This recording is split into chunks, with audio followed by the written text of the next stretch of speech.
Top 10 Tips for the Perfect Diet. This list features a competition. See the bonus item at the end of the list for details. I'm as guilty as the next man when it comes to canonizing our ancestors, in fact, probably more guilty than most if this list, and this list are any indication. And perhaps it is no small wonder when it comes to diet that so many of us look to the past to find answers. After all, our own governments failed us when they began promoting the modern diet, the one that made us all fat. But as tempting as it is to find these answers in the past, we are not living in the past. Just as we don't seek to find the best way to build our houses from the ancient homes of the Greeks, we shouldn't be looking at cavemen to find the perfect diet. In fact, I would posit that the perfect diet is not even a diet at all. 10. Ditch the diets. This is probably the single most important item on this list. From this moment, delete all diets from your life. No more keto, no more paleo, no more veganism, no more vegetarianism, no more Weight Watchers, no more Jenny Craig, and on and on and on. Every time you go on a diet, you statistically gain 11 pounds for the effort. Why does this happen? The physiologically reason is that diets tend to restrict nutrients you need. Weight Watchers, no fat, keto, no carbs, and your body does a nutrient catch up when your diet fails, though new research now indicates that stomach bacteria may have a big part to play in this. And psychologically we fail because the diet is ordering you not to have something you really want. When the diet ends, your entire mind and body begin to work against you. This can cause a snowball effect of bad habits which makes things even worse. This, obviously, is the binge-purge form of modern dieting. 9. Ditch the exercise. Don't have a meltdown. I don't mean to ditch all exercise. But intense and prolonged exercise? Dump it. At least for now. Remember that old phrase, work up an appetite? In other words, exercise to get hungry. This is the natural consequence of intensely working out, and it is also the reason that when we join the gym to lose weight, we are recommended diets involving 6 or even more meals per day to compensate, but those are usually meals comprised of meager nutrients and lots of fillers, vegetables mainly. So why go through the pain? Don't. Ditch the gym and bring exercise into your daily life as a part of living. Walk to the store for milk, park further away from the office door, dance around your kitchen when no one is looking. As you get older, being more nimble and flexible is really important.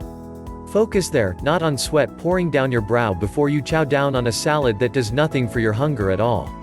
If you look at it objectively, this gym to salad cycle is a form of voluntary torture. 8. Eat 3 meals. This is conventional wisdom and follows logically from rejecting the 6+ meals a day thing. Eat 3 meals a day. I know cavemen only ate when they could, which was not daily, and that breakfast is a modern invention, but that doesn't mean 3 square meals should be anathema. In addition to this weird idea that you need to basically graze throughout the day like a cow, there is even a bizarre myth floating around that eating so many hours before bed will make you fat. How ridiculous. Calories don't change because of the position of the hands on the clock. Eat breakfast, lunch, and dinner, and eat well at each meal. Basically, common sense says to have 1 hearty meal and 2 smaller meals a day. For most of us that looks like a small breakfast, a moderate lunch, and a big dinner. Some European countries, though they are becoming fewer in number, have their main meal at lunchtime. Oh, and if you are a Catholic in most of the world, except America, don't forget, no meat on Fridays. 7. Don't snack. This is pretty obvious, right? And much of this list is, but that goes to show how bad things have become that we need to even write a list that tells you not to eat more food than you need. Snacking is, in almost all cases, about passing the time or alleviating boredom. A busy person doesn't eat snacks unless he is trying to adhere to a gym routine that demands 6 meals a day or is obeying the government's advice on eating up to 10 pieces of fruit and vegetables a day. What bizarre advice, with no caveats whatsoever. A government committee decreed that we should eat 10 fruits or vegetables a day.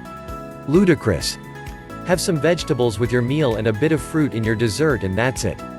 Until refrigeration was invented for mass transportation of food around the world, there were entire nations who had no notion of most of the fruit and vegetables we have today. Children in England had their minds blown when they saw bananas for the first time after wartime rationing. 6. Keep it real. Try to keep the food natural. Here's a good way to put it: if God made it, it's good to go. Food from nature is your best choice. One gimmicky way to look at this, which is surprisingly accurate actually, is to outlaw anything in the center aisles of the supermarket. On the outskirts you usually have the fresh food, and in the middle are the shelves of chips, cookies, cakes, and other delectable poisons. Supermarkets are actually designed that way on purpose to give the illusion when you enter that they are selling fresh, healthy goods. The real coup of the supermarket villains was combining the farmer's market with the dry goods store. I dare you to do an experiment and see if you can go an entire week without venturing into the dark recesses of the middle aisles. Eat entirely from the edges. And here's food for thought: if we all did this, hint, before the 1930s we did, how much plastic waste would there be in our homes? Governments are busy banning straws and plastic shopping bags when it is the entire supermarket concept they should be banning. I guess supermarket chains have too much money to offer governments for them to do the genuinely right thing rather than the visibly right thing. Ah, government virtuousness. 5. Cook at home. Try to be part of the cooking process. If you contribute to the process of preparing your meals, you are provably less hungry, and more likely to eat better. And it goes without saying, you will find the whole, keep it real, rule far easier to follow. If you cook the food, you know what's in the food.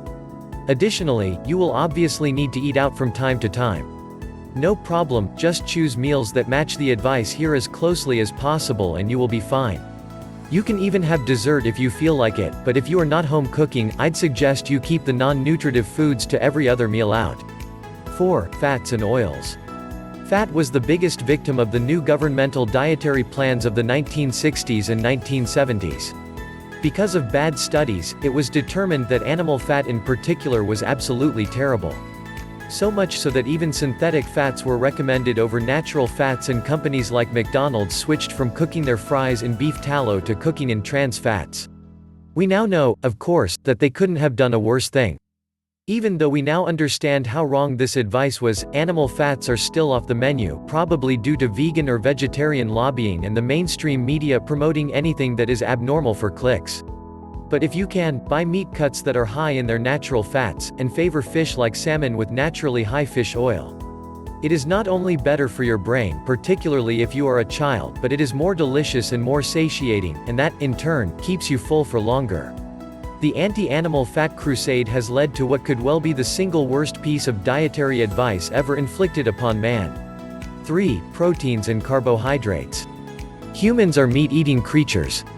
Our stomachs match those of the other meat eaters, and our brains allowed us to develop the requisite tools for the important task of chopping up animals for yums. However, some people prefer a non-meat diet due to religious or philosophical reasons. Regardless of whether you eat the normal human diet or a vegetable-based diet, protein is essential and should comprise a significant portion of your calories. And, as mentioned above, even better if the protein is laced in fat. Your main meal of the day should typically comprise a large cut of meat or fish, or a protein substitute with a generous amount of vegetables and accompaniments to enhance the taste and pleasure of the meal. Forget measuring or weighing food, forget counts of 6 or 8 or 10 portions a day. If you love lettuce, fill the plate with lettuce. If you love carrots, ditto. And this is also true of potatoes and starches, though some caution is needed while you transition back to real eating. Starches, like these, should preferably not dominate the meal, though on occasion they will, such as with pasta. But generally, if you are eating whole food, you don't need to worry yourself about carbohydrate versus protein ratios or weights, and as a rough guide, 1 small potato is the correct quantity for 1 person. 2. Portions. A correct portion size doesn't need measuring. Just take a standard dinner plate and leave a good inch around the rim, and don't fill the plate like a mountain. If you do that, and if you don't go back for seconds, you will maintain a healthy weight for your body. If you are overweight, this advice will allow your body to slowly restore itself to normal, but it is important not to fret through the process. Natural weight loss is slow weight loss. Just focus on enjoying the food you are eating. This is probably also a good time to point out that you should portion such things as sugar in the same way you would portion alcohol. Consider it to be an addictive substance that needs moderation, or total abstinence if you are unable to moderate. So while all the advice here is generally unrestrictive, sugar should be counted not as food but as a stimulant. It is no less addictive than alcohol and should be treated with the same caution. 1. Cheat. If you really want to, cheat. It's not really cheating if you're not in a competition. When you lie on your deathbed, no one is going to tally up the times you ate a chocolate bar and condemn you to the fiery pits of hell for it.